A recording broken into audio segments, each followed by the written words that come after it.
BFM Business, Intégral Bourse, on prend le large. On prend le large, on va parler des émergents, des marchés émergents. Et là aussi, ça aura été un des grands marqueurs de cette année 2016, le retour d'appétit pour ces actifs émergents. Est-ce que cela va durer en 2017 et puis de quelle manière? Est-ce que ce sera un rallye encore généralisé sur les émergents ou est-ce que les choses vont devenir beaucoup plus nuancées maintenant? On va en parler avec Bruno Vanier, spécialiste de l'investissement justement dans les actions émergentes et président de Gemway Assets. Bonjour Bruno. Bonjour. Juste un commentaire à chaud, vous êtes un homme de marché, vous avez des années d'expérience. Dow Jones à 20 000 points, ça vous parle? Ça veut dire quelque chose? Même quand on est investisseur émergent, j'imagine qu'on a toujours quand même un regard sur le Dow Jones et sur les indices américains. Non, c'est assez impressionnant. Enfin, le marché américain est vraiment le marché le plus impressionnant de cette année, bien sûr, 2016, mais aussi des dernières années, quoi, avec un dollar qui est élevé, quoi, clairement, qui a fortement monté. Donc, ouais, bien sûr, c'est impressionnant. Les petits marchés émergents certes, cette année, font une performance quand même tout à fait honorable, autour de 10%, autour un peu plus de 10% en euros, mais c'est bien évidemment moins bien que le S&P, quoi. Et vous l'avez noté, parce que là, ça nous permet de faire le lien aussi avec les marchés émergents.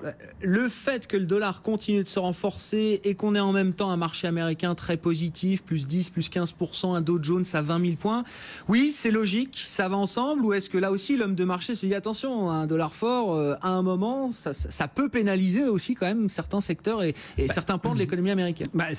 Alors c'est vrai que l'impact sur l'économie américaine, on verra ce que ça peut donner, même si la thématique c'est quand même la reprise de l'économie domestique aux États-Unis, et donc c'est moins lié bien évidemment au niveau du dollar.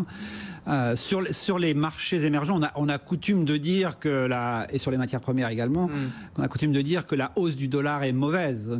Et effectivement, quand on regarde ce qui s'est passé au cours des peut-être 5 dernières années, depuis 2010, on a en gros une sorte de corrélation négative entre le dollar et le prix des matières premières et celui des pays émergents, des actions émergentes.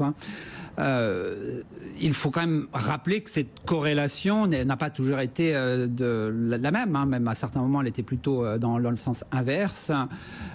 Et cette année, c'est bien la surprise, quelque part, de cette année, avec un dollar fort, des matières premières fortes, et certains pays émergents, pas tous, mais surtout ceux liés aux matières premières, affichent également des performances très, très, très belles. Donc cette corrélation dont on a souvent parlé ici et ailleurs, finalement, est en train de changer. Il faut bien en trouver les origines, et les origines pour le futur, pour 2017, mais on peut regarder bien sûr ce qui s'est passé dans le passé. Je rappelle, en 2005 par exemple, on a une performance assez forte des actions émergentes, de l'ordre de 30%, un dollar qui monte également face à ses partenaires, des taux d'intérêt américains qui montent de 200 points de base. Donc la corrélation négative, elle est facilement... elle peut s'effacer. Elle peut s'effacer, absolument. Mais qu'est-ce qui justifie qu'elle s'efface aujourd'hui? Et justement, est-ce que les arguments qu'on trouve derrière cette décorrélation entre le dollar fort et l'impact négatif qu'il peut avoir sur les marchés émergents, est-ce qu'on trouve des arguments solides, là, raisonnables? Je crois qu'il faut, si on revient en fait aux explications de la corrélation positive, c'est... sur les 5 dernières années, entre 2010 et 2015, on va dire, on a l'impression que le dollar monte, donc il fallait vendre les émergents parce que finalement le carry trade dollar n'était plus intéressant. Je crois qu'il faut quand même rappeler que sur cette période-là, les économies émergentes se ralentissent, avec des problèmes assez importants d'endettement en Chine. Donc c'est surtout ces raisons fondamentales qui fait qu'on a vendu les émergents au profit du dollar, forcément, quoi. Et de fait, s'installe une sorte de corrélation qui est plutôt une résultante qu'autre chose. Aujourd'hui, on peut faire le pari quand même que la situation est fondamentalement différente. D'une part, si l'économie américaine domestique repart fortement, c'est assez normal que le dollar soit assez fort. Et j'ai envie de dire, si c'est le cas, c'est bon pour tout le monde, quoi, y compris bien sûr pour les exportateurs asiatiques, européens vers les États-Unis. Et là, j'ai envie de dire que ça peut être très très positif pour beaucoup de ces entreprises émergentes qui vont bénéficier de ce mouvement-là. De fait, elles ont déjà commencé dans les matières premières puisqu'elles en profitent. Autre élément important, c'est la Chine, bien évidemment. La Chine a fait un plan de relance en 2009, rappelez-vous, ça a fait vraiment monter toutes les matières premières très fortement en 2009 et les marchés émergents à l'époque. En 2010, 2010, on s'aperçoit que cette relance n'est pas de bonne qualité, que l'économie chinoise ralentit et le rallye sur les matières premières s'effondre ou s'effrite tout le monde. Est-ce qu'on est dans cette situation-là aujourd'hui? On peut bien sûr se poser la question parce qu'il y a eu également un plan de relance en Chine depuis le quatrième trimestre 2015 qui a j'ai envie de dire, presque sauvé les matières premières. Rappelez-vous qu'il y a un an exactement, ou même en janvier dernier, même le pétrole, le minerai de fer n'arrêtait pas de baisser tous les jours, quoi. On s'est fortement retourné à partir de février, quoi.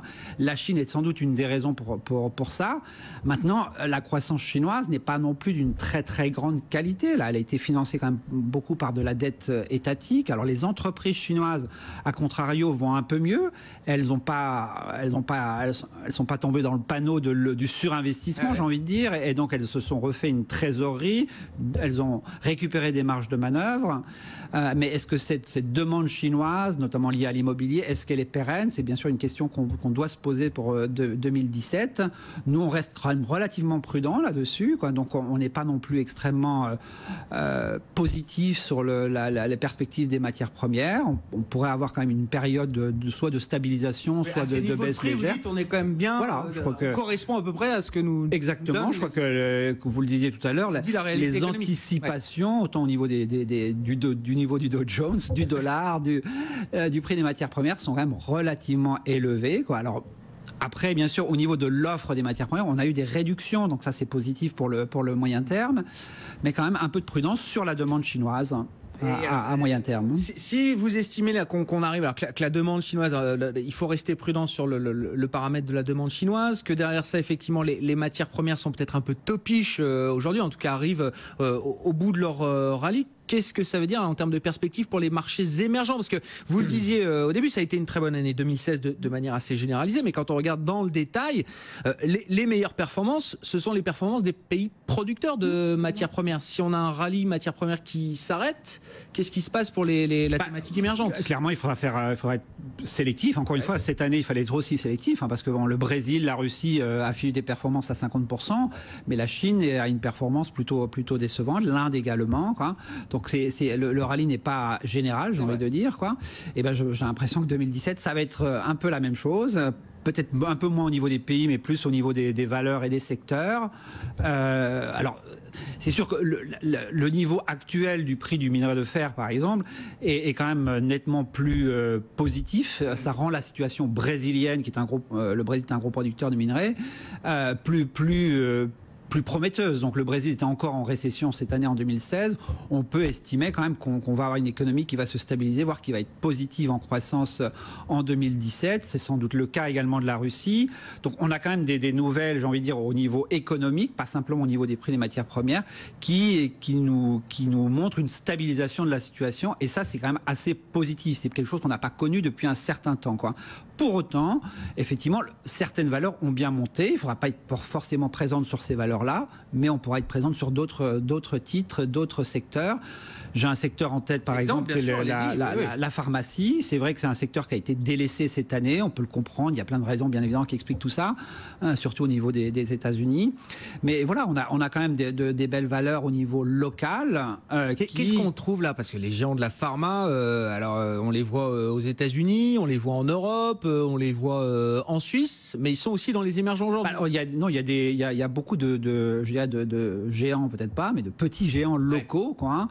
Alors les sociétés indiennes, par exemple, hein, qui sont de grands génériqueurs, entre guillemets, qui sont très présents sur le marché américain. Et ça, c'est un point qui peut être positif pour elles. Les performances là ont été décevantes cette année. Elles pourraient être quand même un peu meilleures l'année dernière. Quand je dis décevantes, c'est moins 20% en monnaie locale. Donc on a une marge pour revenir sur des niveaux plus intéressants. D'autant que les valorisations sont pas mauvaises, sont peu élevées, et que les perspectives bénéficiaires restent assez bonnes. On n'est pas du tout sur des croissances extrêmement élevées, mais on parle quand même de croissance bénéficiaire de l'ordre de 15 à 25% selon les sociétés.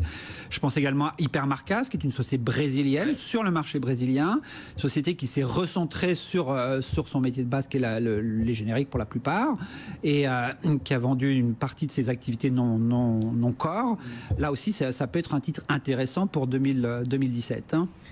Il y a encore beaucoup de scepticisme là autour de cette thématique émergente ou pas chez vos confrères, chez les investisseurs globaux on le voit sur les flux, hein, depuis que Trump a gagné les élections américaines, on a eu un retour de... On a eu quoi, deux mois un peu compliqués, c'est ça, autour On a de eu des sorties de capitaux assez importantes. Alors, c'est pas que ça a fait baisser énormément les marchés en l'occurrence, hein, parce qu'on n'a pas des baisses trop fortes depuis 2 mois, mais quand même quelques ajustements.